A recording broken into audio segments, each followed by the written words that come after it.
"Don't touch me right now." She didn't scream it. She didn't whisper it. She said it like it was a line she'd rehearsed in the mirror. I stood there with one hand mid-air hovering over the curve of her shoulder. And in that moment, I realized I hadn't touched my wife in 47 days. Not accidentally brushing fingers. Not a knee against hers. On the couch, not even a sleepy, half-aware hug in the dark. Nothing. 47 days, she was wearing the navy hoodie. I bought her last Christmas. Her hair was wet. There was a smell of someone else's cologne on her. It wasn't mine. I took a step back, not because I was angry, but because I suddenly felt like I was trespassing. Like I'd walked into a stranger's house by mistake. The walls were still the same beige. The kitchen tile still chipped. The living room still had the same oil stain. From when I spilled pad thai 3 years ago, but the woman in front of me, no. This wasn't the same person who once fell asleep in my lap, watching nature documentaries. She turned around like nothing had happened. Peened and opened the fridge. "We're out of oat milk," she said. "Can you grab some tomorrow?" I didn't respond because that's when I noticed her phone screen light up on the counter. A message preview. "Still thinking about this morning. You're unreal. No name, just a heart emoji." She didn't see me read it. She didn't even notice I was still standing there. I walked out the front door without saying anything, just walked past the mailbox I painted for her birthday. Past the car, she told me not to park. Too close to the hedge, I walked until my legs burned and my throat tightened that night I slept in the guest room. She didn't ask why. The next morning, she posted a photo of her coffee on Instagram with the caption, "New beginnings." None, I hadn't left yet, but that was the day I stopped waiting for her to come back and started preparing her ending. Because if she thought, "Don't touch me right now," was a boundary, she had no idea what I was capable of. Once I stopped begging to be loved, she didn't knock on the guest room door that night. I waited like a fool. I listened for footsteps, for the soft creak of the hallway floor, for any sign that she cared. I wasn't beside her. Nothing, just silence heavy and humiliating at 2:14 a.m. I opened my phone and scrolled up through our old texts before everything turned robotic. Her "I love you" back then were unprovoked. Now, they didn't come at all. I still remember one message from 2 years ago that said, "You make the world less sharp." That version of her had disappeared, and whoever remained was sharper than ever. Razor sharp, cold and surgical. Like everything was being dissected without anesthesia, and I was the experiment. The next morning, she hummed in the kitchen, actually hummed a pop song. Cheerful, I sat on the edge of the guest bed listening, wondering if I'd dreamt the night before. But then I heard her phone vibrate not once, not twice. 5 times, I counted. She was laughing on the call by the third ring, quietly but laughing, not like when we used to laugh over dumb rom-coms or our failed attempt at salsa dancing. This laugh was different, careless, like someone had reached in and twisted something sacred. And that's when it stopped being about jealousy. It became about truth. I didn't confront her. That would have made me just another obstacle in her day. Instead, I started documenting. I saved screenshots, took photos of the screen when her phone lit up, synced her calendar to my tablet. When she wasn't looking, I didn't know what I was looking for yet. But I knew I needed proof. Not for the courts, not even for friends. I needed myself to believe that I wasn't crazy. The next Friday, she told me she was going to an Last Downtown said it was a 3-hour workshop on watercolor technique I offered to drive her. She smiled too sweetly and said, "No need, babe, you'd be bored out of your mind." Babe, a word she hadn't used on me in months, it landed like acid. So I followed her. I waited 30 minutes after she left. Then, took my car, kept a safe distance, tracked her down through traffic until she pulled into the side parking lot of a boutique hotel called the White Fern. I watched from across the street as she got out. She wasn't carrying paint supplies. She was carrying lingerie. I recognized the little red bag from the boutique she used to avoid, because it was too flashy. A man in a charcoal blazer opened the door for her before she could even knock. He didn't look like someone she'd met last week. He looked like someone who already knew the color of her bedroom walls. I didn't go in, I didn't make a scene. I just took the photo, one single photo of them together at the door. Her smiling like she hadn't smiled at me in 2 years. That image would stay burned in my skull, but also saved to 3 cloud accounts, just in case I ever doubted my memory or needed to prove I wasn't the insane one. Hence, she came home later that night, her hair still damp. She looked at me sitting at the dining table like I was a misplaced decoration. "How was your class?" I asked without raising my voice. "It was expressive," she said. Putting her phone down carefully, we painted roses. I looked her straight in the eyes and replied, "Funny. You came back without your paintbrush for a second." I thought her expression cracked. "Just a second." Then she smirked, turned away and said, "You're reading into things again?" I didn't respond. I simply stood up, grabbed my jacket, and walked out. Not forever, just long enough to make her think maybe I was done trying. The next day, she cried not in front of me. Of course not, but I saw it in the security footage. I forgot to tell her. I had installed outside the house 2 weeks earlier. She was standing on the porch, staring out at the driveway, wiping her eyes like someone who realized a foundation was crumbling. She had no idea that it wasn't over yet. Not by a long shot, because if I couldn't have the truth, I was going to force her to confront it herself, piece by piece. And when I was done, she wouldn't be humming anymore. I didn't confront her after the hotel photo. That would have been the instinctive thing to do. Slap the truth down on the table and ask for an explanation. But I wasn't interested in explanations anymore. I wanted her to reveal it herself. I wanted to watch her unravel. Not out of cruelty, but because, after years of shrinking myself to fit her expectations, I needed to watch what happened when I stopped holding everything together. So I began a game silent, precise, controlled, and she didn't even know she was playing. The first thing I did was cancel the automatic grocery orders. It was small, almost invisible, but she noticed it by day 3 when she opened the fridge and asked, "Did you forget the Instacart order?" I shrugged, probably. That night she ate dry cereal and said nothing. One crack. Then I stopped replying to her texts. Nothing dramatic, just delayed hours. Sometimes all day. I was always polite, never cold. "Sorry, had a busy afternoon, didn't see your message until now." She started asking, "Is everything okay?" And I would respond with something vague like, "Just tired." But the real shift happened when I stopped asking her anything. No, "How was your day?" No, "What do you want for dinner?" I became a mirror reflecting whatever energy she gave me. And when she realized the spotlight was no longer on her, she started flickering, desperate for a reaction. She made an effort again. Wear lipstick to the dinner table. Watch documentaries with me on the couch. Even though she scrolled through her phone the whole time, she even suggested we take a weekend road trip to reconnect. She said, that's when I knew she could feel it. That distant vacuum of me, stepping out of the role of the emotionally available husband. The one who forgave, who asked, who tried the version of me that buffered her guilt. He was gone, and without him, she didn't know who she was. But the best move was the one she never saw coming. I printed the photo of her and the man at the hotel. Not digitally, I had it developed, printed in matte, and slid it inside a bee. Blank birthday card, no message, just the image. Then I waited for the perfect moment. It came a week later when she told me she was going to a coworker's baby shower. She dressed up, wore perfume. She hadn't touched in months and left in a rush. I placed the envelope in her makeup drawer. Second layer down, not hidden just enough out of sight that she'd find it when she was alone, getting ready or reapplying her mascara somewhere private. I didn't want the confrontation. I wanted to wait that same day. I packed a bag and drove 3 hours north to my cousin Warren's cabin. I didn't leave a note, didn't turn off my phone.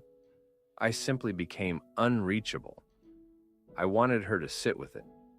Sit with that image of herself. Walking into a hotel room with a man whose name I never needed to know. I turned my phone off once I arrived at the cabin. I brought no laptop, no distractions, just logs to burn and silence. To think for 2 full days, I existed off the grid, letting her spiral.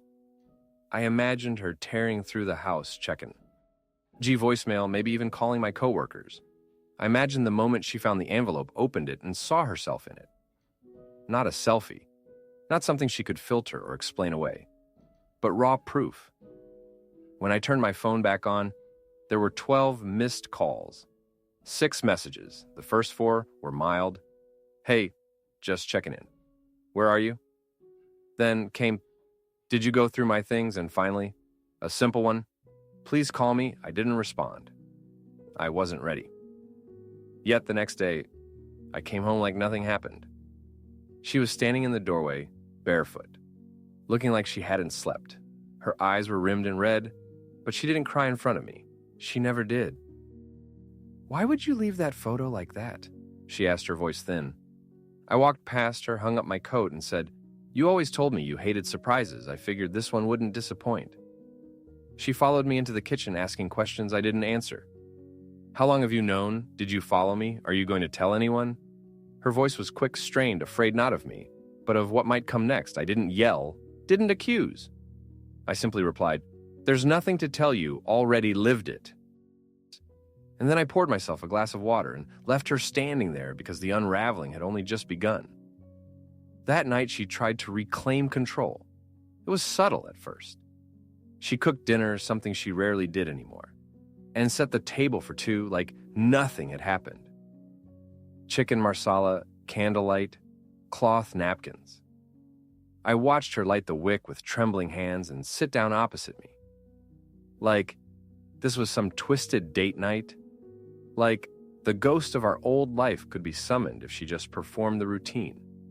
Well enough. I didn't speak. I ate slowly, deliberately. Every bite was mechanical. Like I was chewing through drywall halfway through. She said, so, you've known for a while. It wasn't a question, but an admission. She was testing me, waiting to see how deep the knife had gone. I set my fork down and looked at her.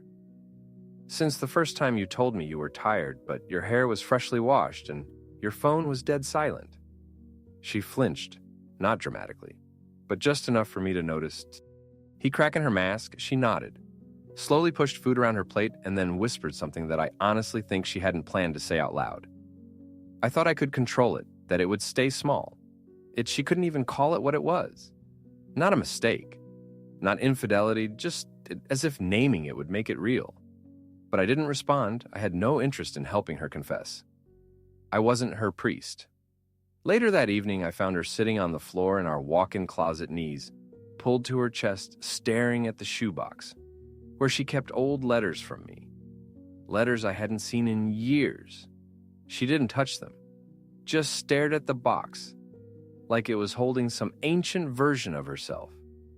She lost the password to, I never wanted this to become war, she said suddenly. I didn't think it would hurt you this way. That was the moment.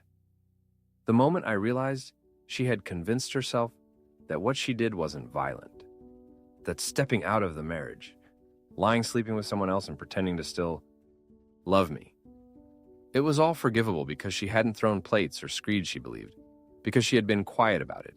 It didn't count as cruelty, so I asked her, when did you stop believing I mattered? Her head snapped up. That's not fair. No, I said, folding my arms. You think I didn't notice when you stopped asking me how I slept when you left the room? Every time I tried to talk about anything that wasn't your life, I didn't stop caring. Then, why'd you give yourself to someone else? Like I was a roommate with a mortgage silence. And then finally, she whispered, because I wanted to feel wanted. It didn't surprise me. What surprised me was how little it hurt to hear.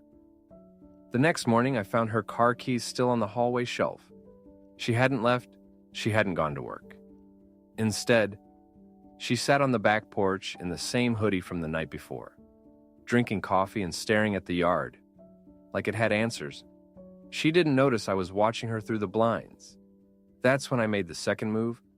I contacted the leasing office for the apartment complex across town, 1-bedroom unit, corner floor, no shared walls. I didn't even ask to see the place. I wired the deposit and signed the agreement under my middle name quietly without ceremony. That same afternoon, I packed a single suitcase, just the essentials. I left the rest the shirts. She never folded the shoes. She used to tease me for keeping too long. I left the wedding photo on the hallway wall untouched. I didn't even flip it down. It didn't deserve the drama. I didn't leave a note this time. Either, just one thing. A small envelope placed on her pillow inside was a printed screenshot of a bank transfer, half of the joint savings, down to the cent, with a message beneath it. This is what fairness looks like. I walked out of the house without making a sound. No slamming doors, no dramatic music, just the clicking of the handle and the soft hush of goodbye. And I swear to you, as I pulled out of the driveway, I didn't feel like I was leaving home. I felt like I was finally stepping into it. When I left the house, I didn't expect silence. I thought there would be texts, calls, maybe even a voicemail, with carefully chosen words like regret or mistake. But the first 48 hours were nothing, no contact. To no notification, just the low hum of solitude in that small corner apartment, with beige walls, a leaky faucet, and no memories baked into it yet. And that was the strange part. Peace didn't feel like relief. At first, it felt like shock. Like after a car crash where you're walking around untouched, but your brain hasn't caught up with your body. I kept expecting her to come through the door, still wearing that oversized hoodie, still smelling like whatever cologne wasn't mine. But she never did. And I realized, something, Darla? Yeah, I'll use her name now. Wasn't looking for me. She was waiting to see if I would come crawling back. She'd mistaken silence for hesitation. What she didn't know was that I wasn't deciding I was watching 2 days after I left. She finally reached out, not a message, not a call. She posted a photo of her in the backyard, barefoot wind catching her hair, just enough to make it look cinematic caption. Still standing, I stared at that post for a long time. It had 12 likes. One comment from BS. Omiwo named Ames Manning. Aiden. You always were. I clicked the name private profile, but the profile picture was familiar. The charcoal blazer, the hotel doorway. The same man who had held that red boutique bag for her. I'd captured him on my phone weeks ago, frozen in that one damning image. And now he was commenting openly under her posts as if he'd won something. What disturbed me wasn't the comment. It was that she left it up visible untouched. She was testing me. Or worse, she didn't care. I didn't react. I let it sit. But I started planning again. I knew she'd check the bank activity. Knew she'd see the split and wonder where my half went. So I opened a new account, moved it immediately. Then sent one final transfer to a name she hadn't seen in years. My sister, the one Darla always said was too dramatic and judgmental. Funny how judgmental people turn out to be useful when you're dealing with liars. What Darla didn't know is that my sister had been watching everything from the sidelines and she was angry, no. Tea for me, but for the years she'd spent biting her tongue while watching her brother be slowly erased by someone who performed affection like a script. I gave her access to the old hard drive. I backed up the one with screenshots, GPS records, emails I recovered from the trash bin before Darla wiped them clean. And then I waited because Darla wasn't just careless. She was arrogant the next night at 2:12 My phone buzzed. One message, no greeting. What did you do? That was it. No context, no punctuation, no signature. I smiled when I read it because I hadn't done anything, not yet. But someone else had. My sister had posted a thread anonymous, but piercing a long form post on a popular relationship forum titled, "When You Discover Your Sister-in-Law's Affair," and she still plays the victim. She didn't name Darla, she didn't need to. The story was detailed, the pattern familiar, the hotel, the boutique, the art class, the man who wore a blazer in June, and the husband who finally stopped apologizing for breathing. Within hours, the comments poured in. People asking who it was, others speculating, screenshotting. Comparing someone even matched a blurry background in one of Darla's Instagram posts to the exact room number at the White Fern Hotel. By noon the next day, Darla's social media was gone, vanished, wiped just like her excuses. She called me once that afternoon. I let it ring. Then she texted, "You said you would not go nuclear." I replied simply, "I didn't. You did that yourself. I just stopped shielding you from the blast." She didn't answer, and I knew then that she finally understood this wasn't revenge. This was exposure. I hadn't screamed, I hadn't hit or humiliated. I just let the truth walk free. And now that it had a voice, it wasn't going back in the box. The first time she knocked on the door of my apartment, I didn't open it. Not because I was afraid or bitter or trying to prove some petty point. I didn't open it because I wanted her to feel for just 1 minute what it was like to be on the outside of something she used to own. She stood there for almost 15 minutes, according to the camera I'd installed above the door. She didn't cry, she didn't yell, she just stood frozen. A silhouette of someone who had finally realized the silence meant something permanent.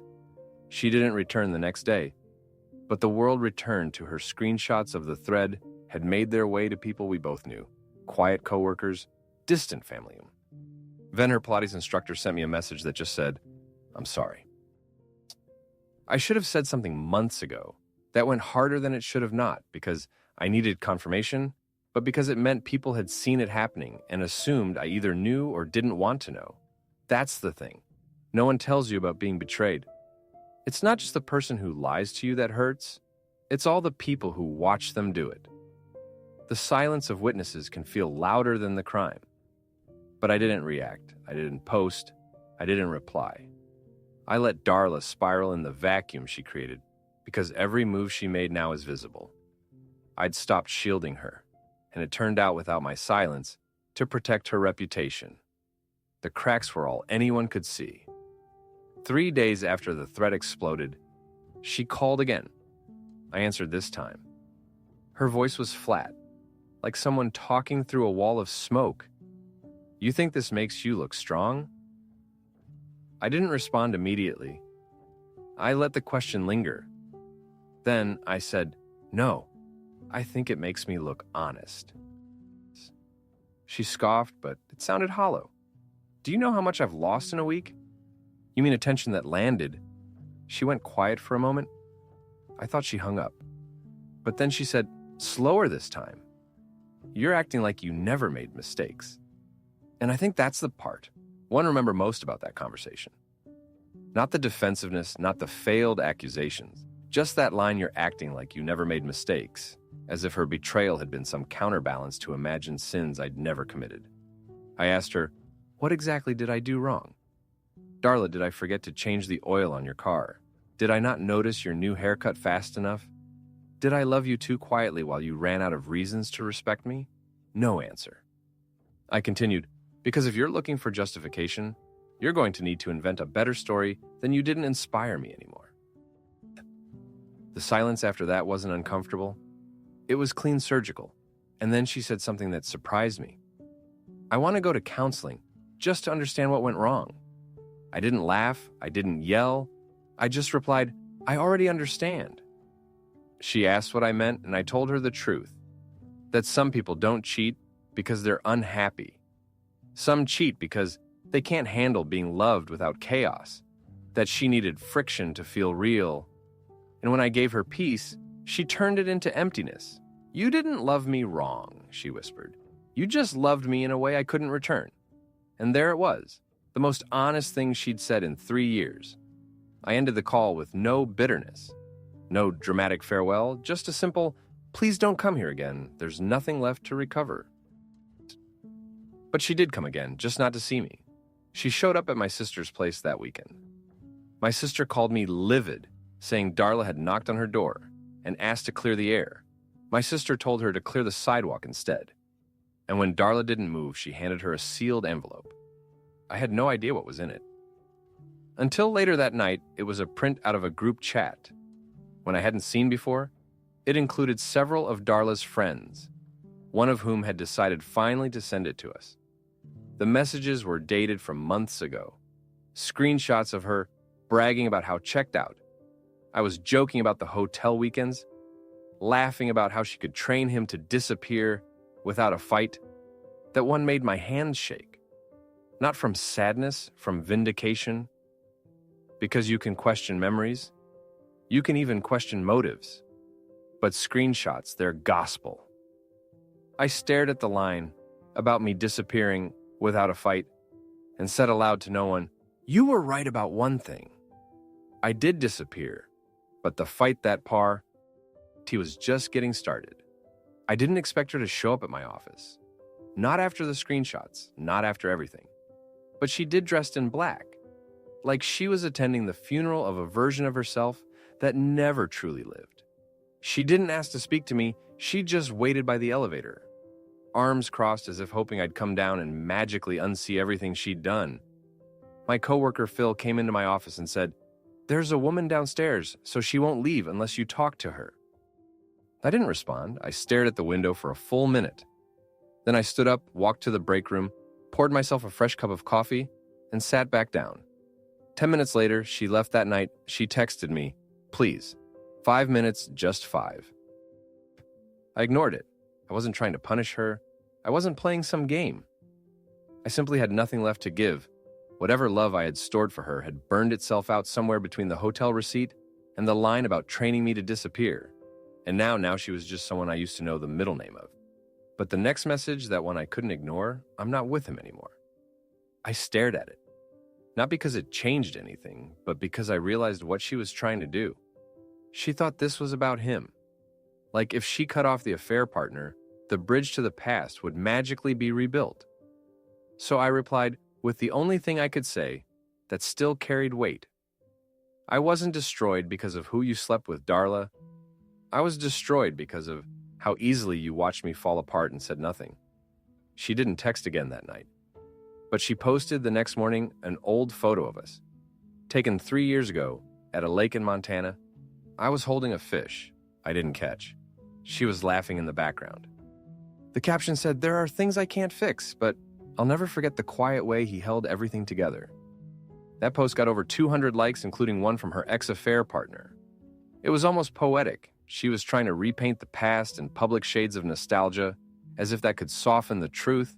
But nostalgia without accountability is just manipulation and prettier fought. A week later, she sent me a certified letter. Inside was a typed page. No heading, no signature. Just a single line, "I didn't expect to break you. I thought you were unshakable." And I think that's when it finally sank in. What this had really been to her. An experiment she didn't cheat out of passion or longing or some whirlwind mistake. She did it to test the limits of my love.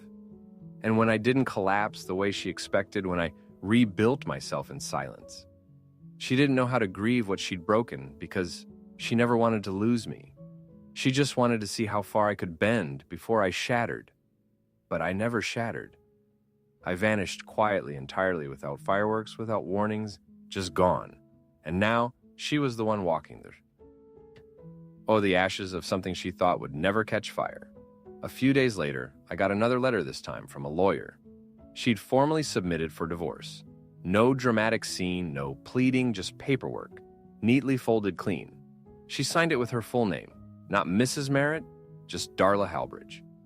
Her maiden name, like I never happened.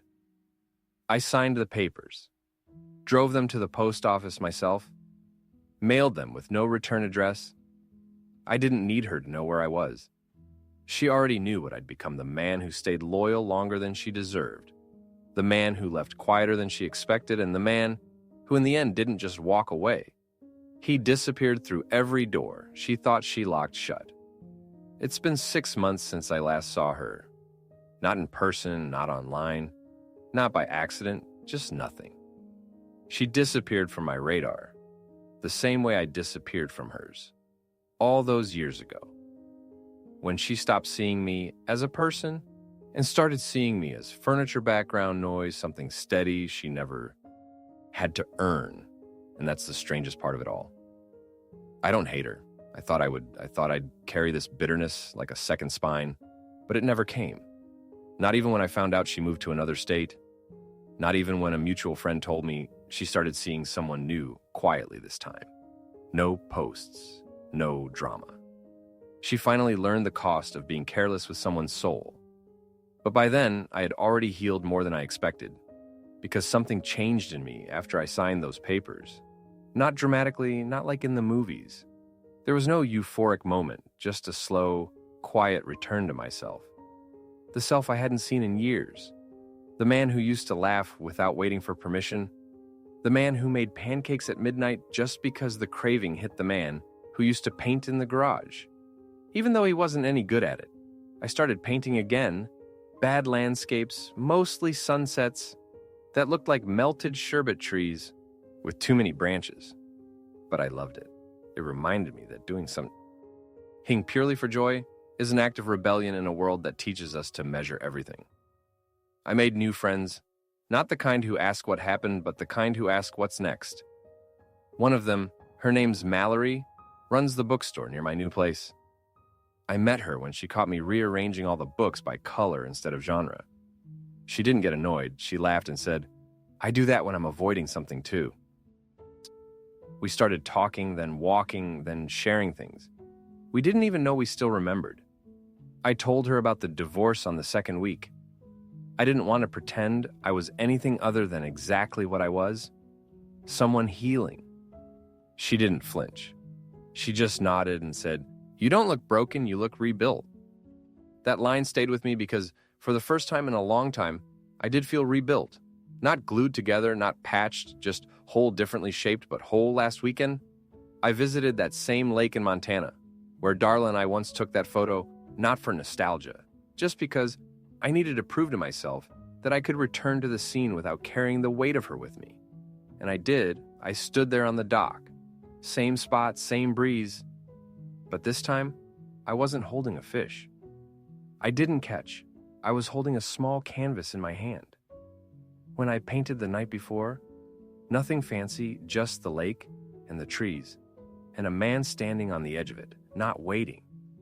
Just being, I left the painting on a bench nearby, with a note taped to the back, "Who you used to be is not a prison. You can walk out whenever you're ready." I don't know who found it, maybe someone who needed it all.